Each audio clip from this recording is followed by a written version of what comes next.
Defensoría de las Audiencias de Radio Educación. Estamos al aire para escucharte.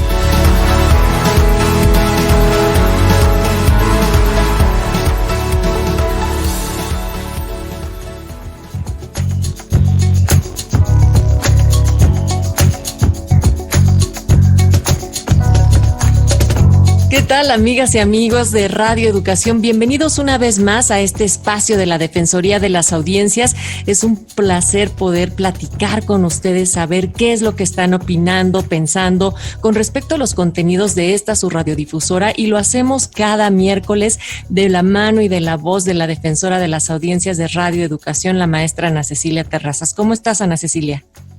Bien, Natalia querida, ¿cómo estás tú? Saludo con mucho gusto a todas nuestras audiencias de Radio Educación.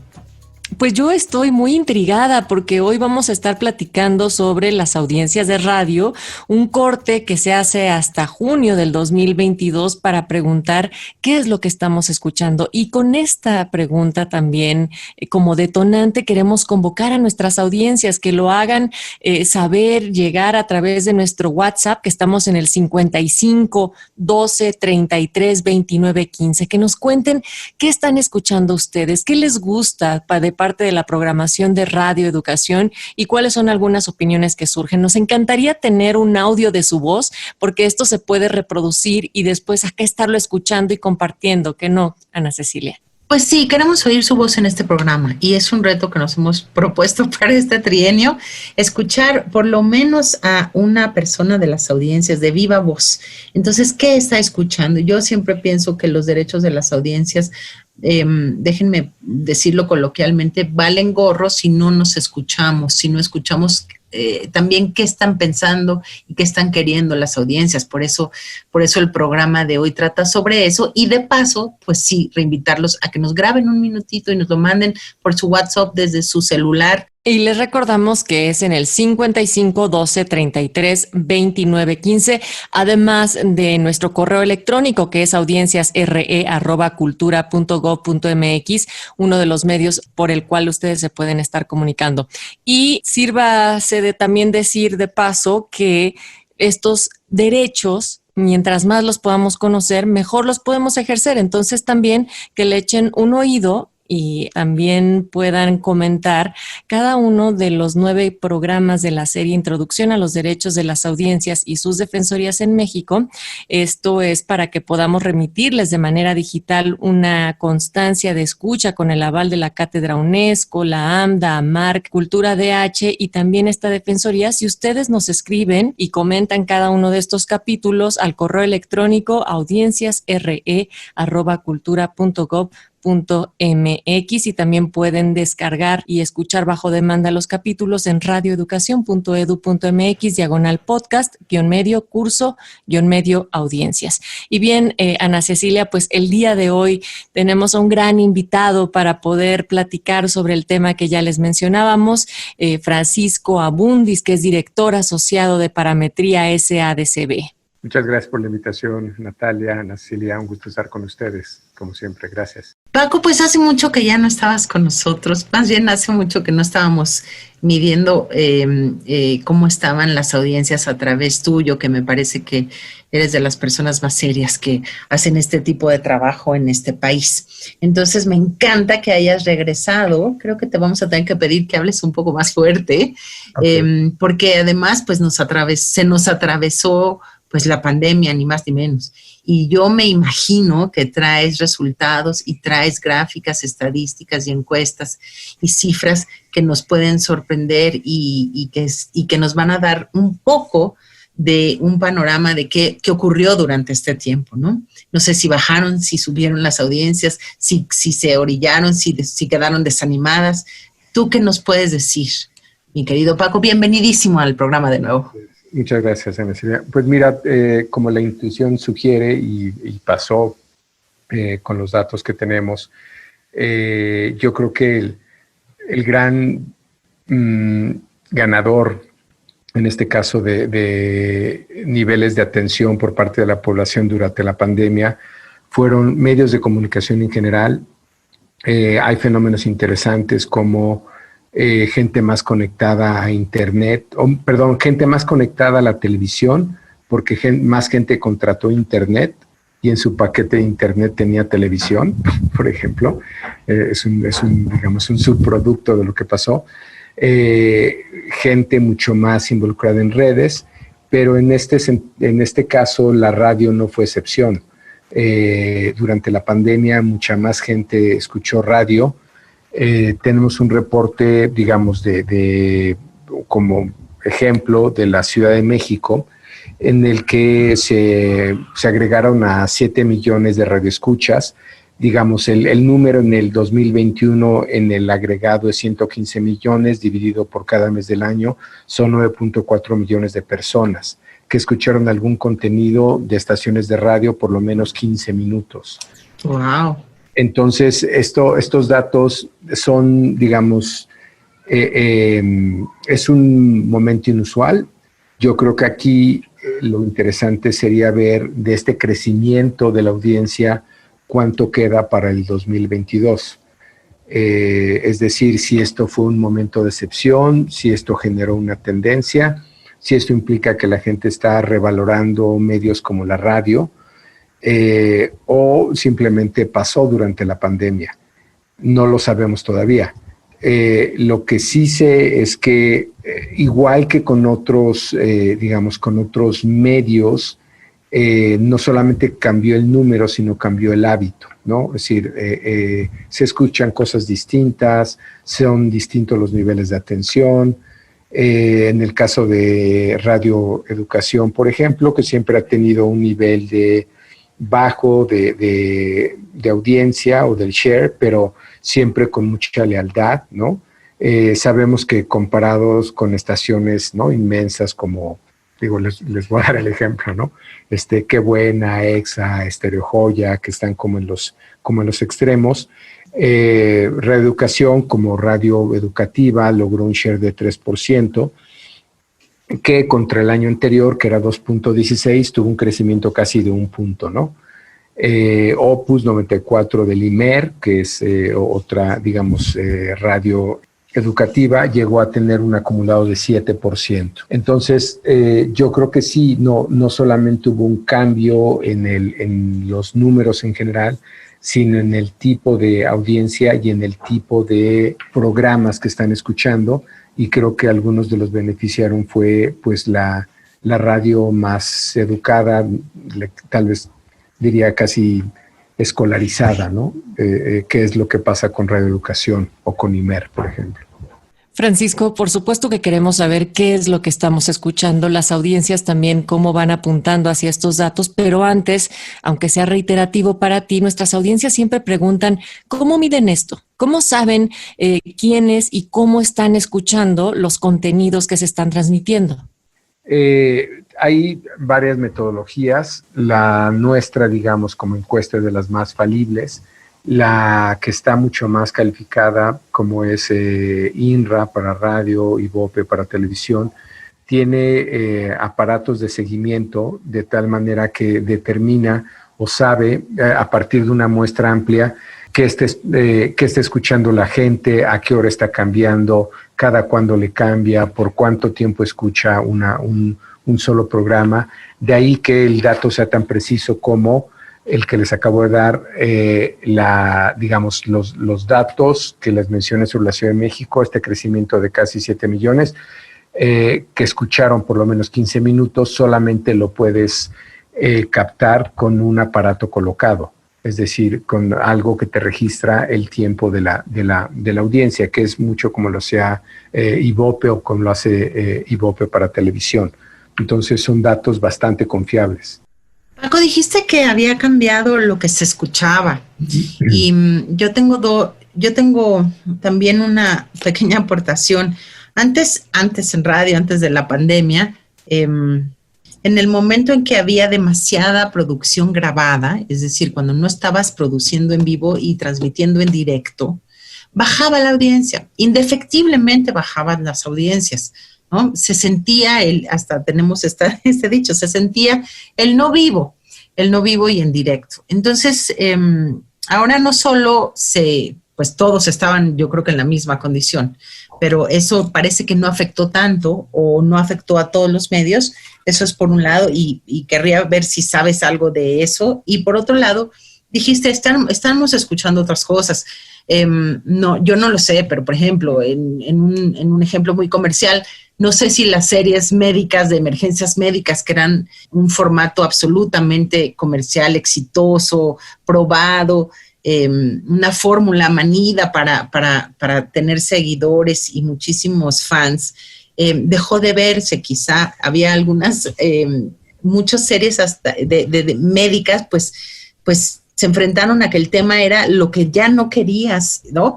Además de todo, para entretenerte, ¿no? Y otros incorporaron de alguna manera la pandemia en las vidas, en las historias. Pero en ese sentido, ¿qué estamos escuchando en términos de contenidos?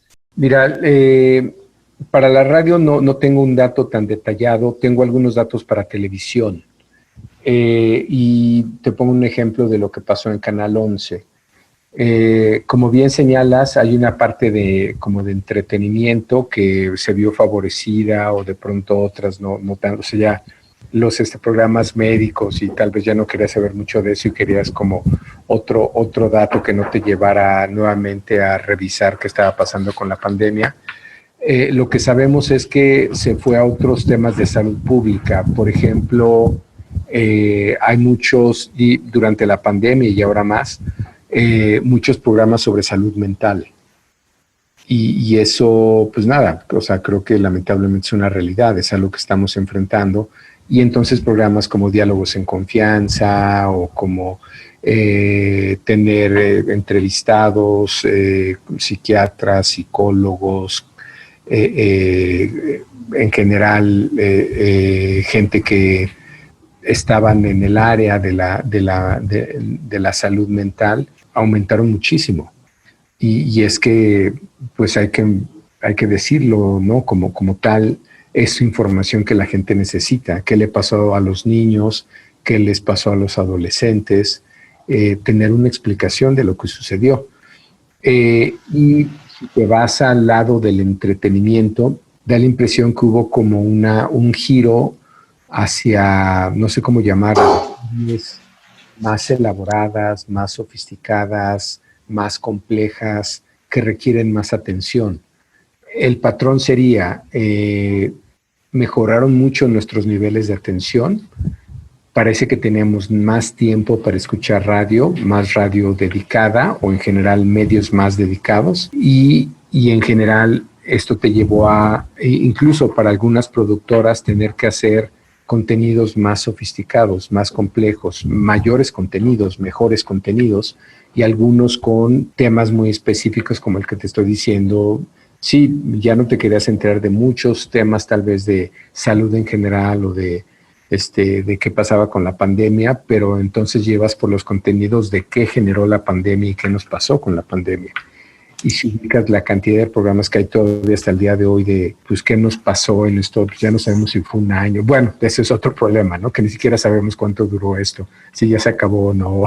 Ah, sí, claro, no sabemos si si estamos hablando de pospandemia o de una otra ola, ¿no? Sí, y se va encimando, ¿no? Entonces, no es que la parte de la medicina o más bien giró de la pandemia ya hace mucho, o ya no quiero saber más, aunque siempre esto va evolucionando, más bien pasó a las consecuencias de. Francisco, y también mi duda ahora que comentas esto que me llama mucho la atención, que tiene que ver con cómo mejoraron los tiempos de atención, la permanencia que tiene, la capacidad de escucha de las personas, en nuestro caso en la radio, que se pueden quedar más tiempo atentas a un contenido, en contraste, por ejemplo, con los resultados que antes obtenían de la radio, o sea, previo a la pandemia, en los traslados, ¿no? Que era también en donde se hacía mucho la escucha de la radio que te va acompañando mientras puedes ir manejando. O sea, podemos contrastar este tipo de escuchas, también esto cómo se modificó. Obviamente, cuando estuvimos encerradas y encerrados, pues se transformó también ese hábito.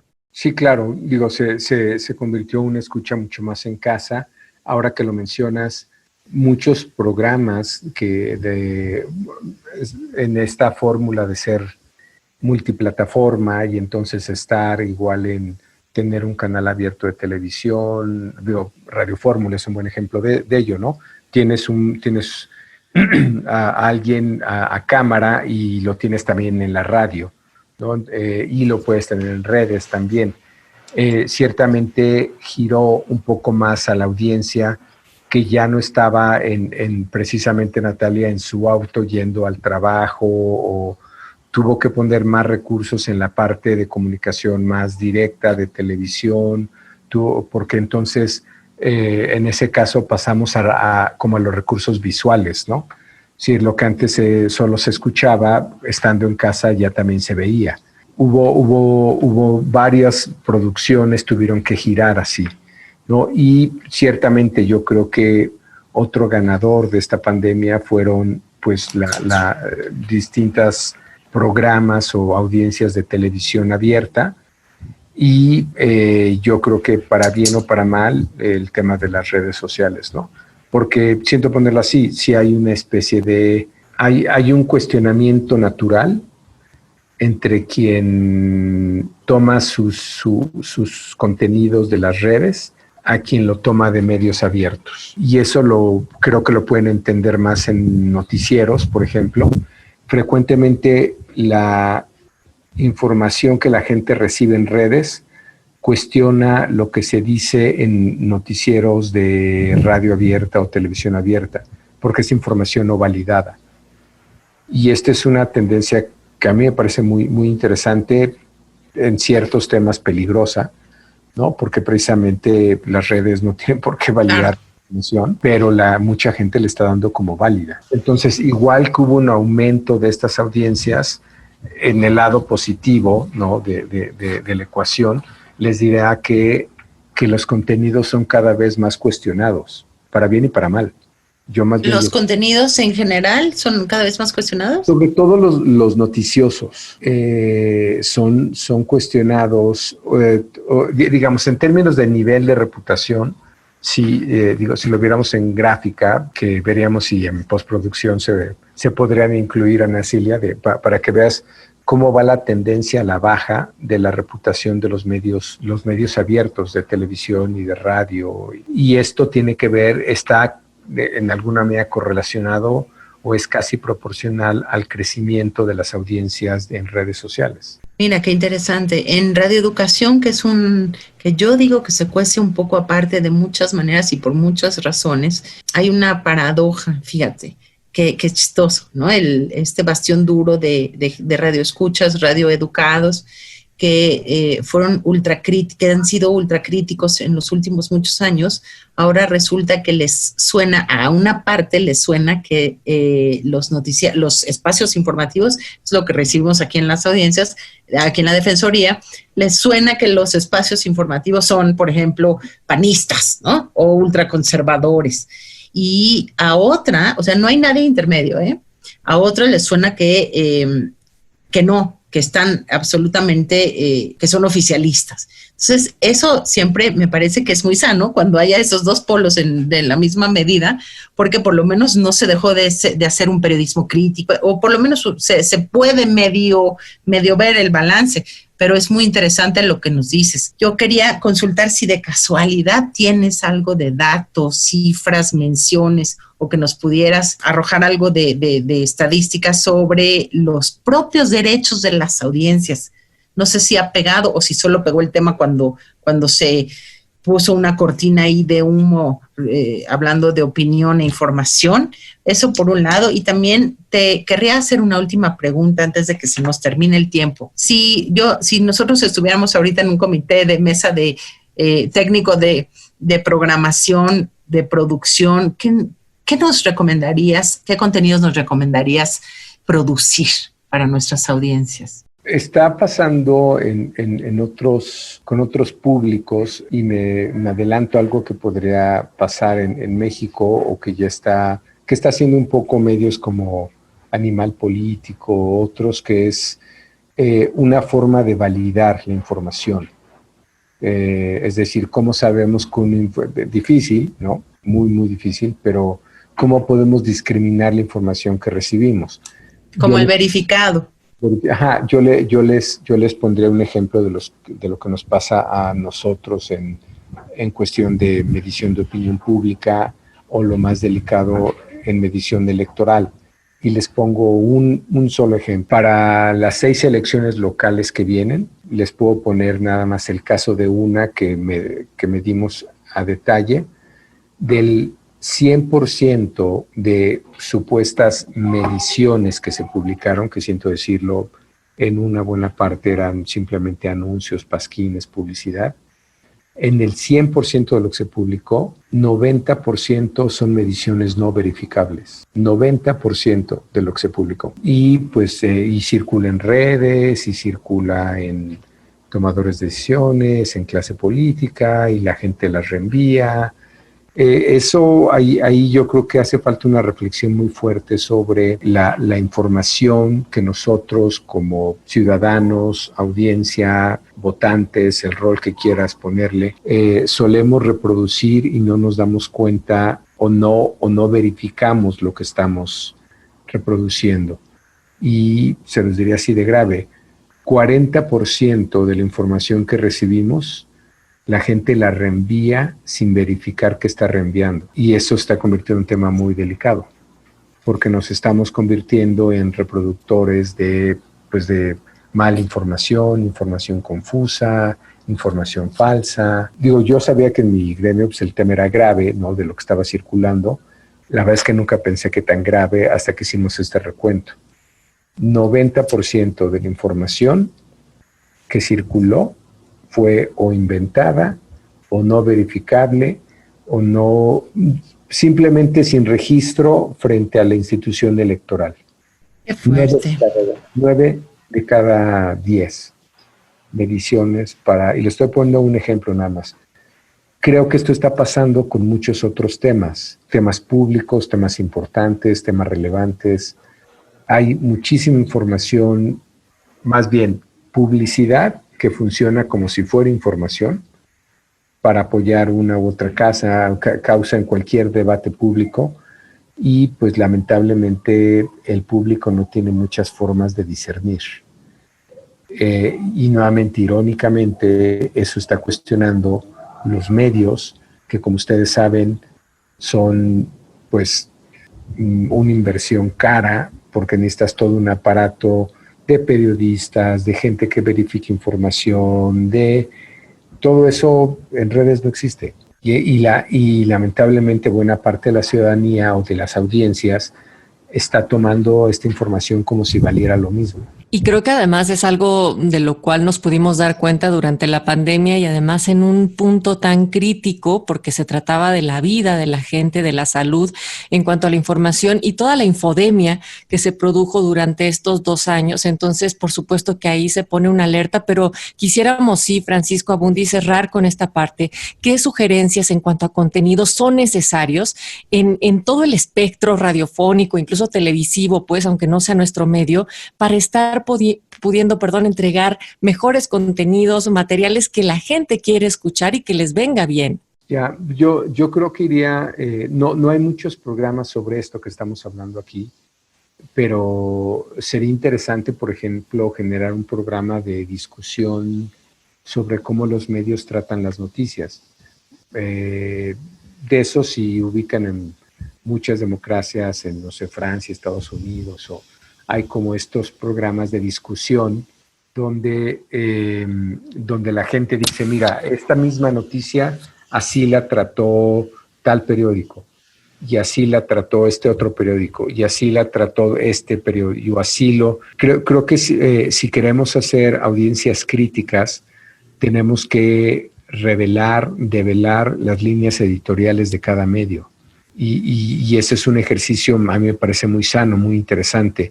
Yo no he visto mucho de eso en nuestro país. Fíjate que curiosamente, no curiosamente, tradicionalmente Radio Educación tiene 3 programas. Me gustaría que se escucharan muchísimo, no tenemos las cifras de las audiencias exactas, pero es Abriendo Hilo, aquí me ayudas, Nat, es Periodismo Hoy, Abriendo Hilo, y El Fin Justifica los Medios. Correcto. O sea, no han doblado ninguna mano, pues han sido lo más firmes y rigurosos posibles en términos de no hacer tanta relación pública o no hacer relación pública, punto, sino sí comparar. Y bueno, pues están aquí todavía, ahí audibles, pero tienes toda la razón, falta mucho señalamiento y alfabetización mediática, ¿no? En ese sentido. Sobre todo, cómo cada medio le puede dar, digo, si lo vemos en televisión, que a mí me parece siempre un ejercicio entre divertido y cuando hay algún tema de pues noticia internacional, ver cómo lo trata televisión francesa, hasta donde me alcanza el italiano para entender, cómo lo hace BBC, cómo lo hace CNN, cómo lo hace Al Jazeera.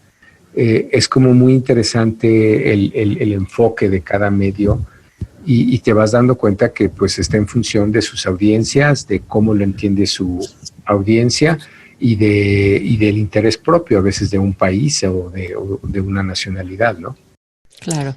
Y también del cómo vamos priorizando. Cuando tenemos un resumen de los encabezados de los periódicos nacionales, qué es lo que hace la nota, de qué se está hablando y efectivamente ahí podemos también irnos dando cuenta. Francisco Abundis, director asociado de Parametría SADCB, muchas gracias por nuevamente platicar con las audiencias de la Defensoría del Radioescucha de Radio Educación. Al contrario, un gusto, Natalia, un gusto, Ana Celia. Gracias. Ana Cecilia, pues nos vamos a encontrar aquí la próxima semana. Recordarle a nuestras audiencias que acuérdense que pueden mandarnos un audio hasta 1 minuto con la pregunta: ¿qué están escuchando ustedes? ¿Qué opinan sobre lo que están escuchando? ¿Qué les gusta de la programación que existe en Radio Educación? Con esto nos despedimos. Recuerden que el número al que hay que mandarlo es en el 55 12 33 29 15. Nos despedimos Mari Carmen García, Leonardo Ortega, Jocelyn Vega, Alma Lilia Martínez, José Ángel Domínguez, Ana Cecilia Terrazas, Natalia Luna, en una producción de Mario Ledesma. En México, los derechos de las audiencias, que son los derechos humanos de radioescuchas y televidentes, están legislados. Toda persona puede exigir sus derechos como audiencia mediante las defensorías de las audiencias de cada medio. ¿Se han vulnerado tus derechos? Contacta a la Defensoría de las Audiencias correspondiente. Conoce tus derechos como audiencia y hazlos valer.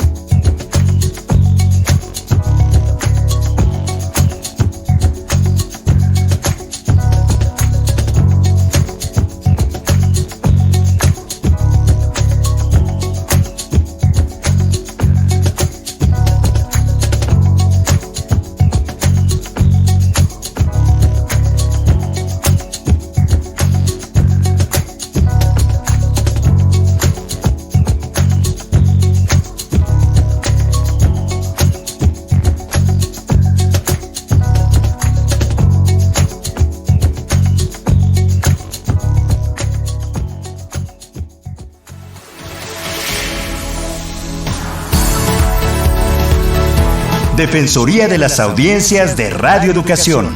Estamos al aire para escucharte.